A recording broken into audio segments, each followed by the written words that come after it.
Rice cut చేశాను, salad తింటున్నాను, అయినా కూడా వెయిట్ లాస్ అవ్వడం లేదు. నంబర్ మారినట్టుగా కనిపిస్తోంది, కానీ మిర్రర్లో నా షేప్ అలానే ఉంది. ఇదేనా మీ డౌట్? అయితే వీడియో కంప్లీట్గా చూడండి.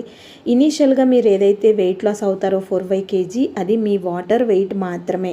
మీరు ఎప్పుడైతే రైస్ని కట్ చేస్తారో, కార్బ్స్ని ఎక్కువగా కట్ చేస్తారో, హాఫ్ నాలెడ్జ్తో మీరు సోషల్ మీడియాలో వింటున్న గురూస్ మాటలు విని ఫాలో అవుతారో, అప్పుడు మీరు తగ్గేది మీ వాటర్ వెయిట్. ఎందుకంటే మీరు కట్ చేసిన ప్రతి కార్బ్తో పాటుగా మీ ఒక 1 గ్రామ్ కార్బ్ మీరు కట్ చేస్తే 3 grams ఆఫ్ వాటర్ కూడా దాంట్లో ఇంక్లూడ్ అయ్యి ఉంటుంది. సో దట్ మీరు వెయిట్ ఆటోమేటిక్గా వాటర్ వెయిట్ తగ్గడం వల్ల వెయిట్ తగ్గినట్టుగా మిషన్ చూపిస్తుంది.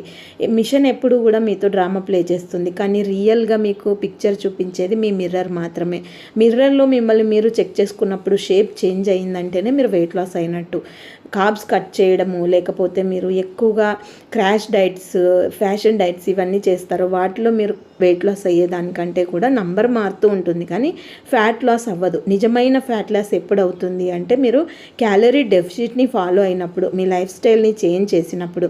రియల్ వెయిట్ లాస్ కావాలి అనుకుంటే కనుక రియల్ అని మెసేజ్ చేయండి. రియల్ వెయిట్ లాస్ ప్లాన్ నేను చెప్తాను. Thank you.